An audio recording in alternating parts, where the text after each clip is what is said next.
After a frenzy of congressional action to rewrite the tax code, sales clerks and chief executives are calculating their gains.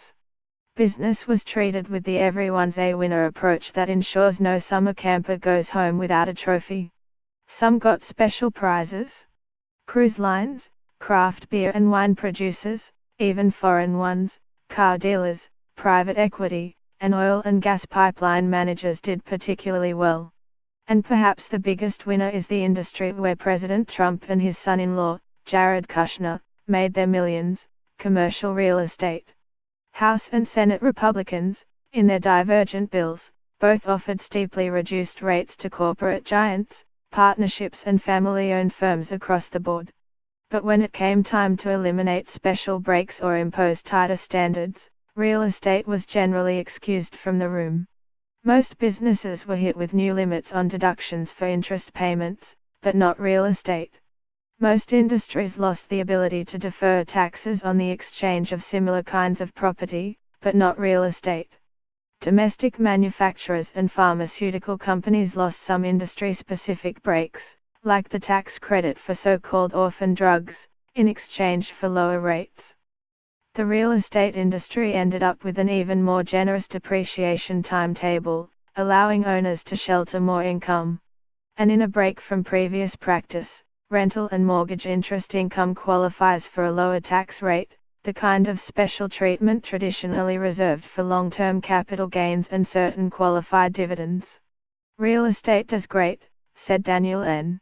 Shaviro, a professor of taxation at New York University Law School, who as a congressional staff member helped write the 1986 tax overhaul. It's hard to imagine what they might have asked for that they don't have.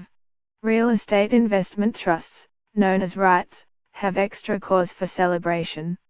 They are companies that make money by owning, financing and operating real estate. Both the Trump Organization and Kushner Companies, the family real estate firm partly owned by Mr. Kushner, have important deals with such trusts. A REIT functions like a mutual fund, but instead of assembling a portfolio of stocks, it allows people to invest in a bundle of real estate assets, both buildings and mortgages. More important is the way they are taxed.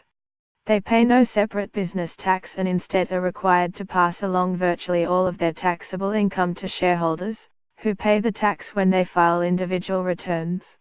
The Republican proposals sharply lower the top tax rate on the income that REITs and other businesses pass through to their owners and shareholders. Currently, those investors must pay taxes on that income at rates as high as 39.6%. Under the Senate provision, it would drop to 29.6%.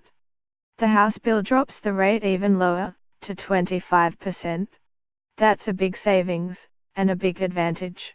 Those receiving mortgage interest income outside a REIT would have to pay taxes based on ordinary rates. The Trump Organization is a partner in two of its largest properties with Vornado Realty Trust, a REIT based in New York City.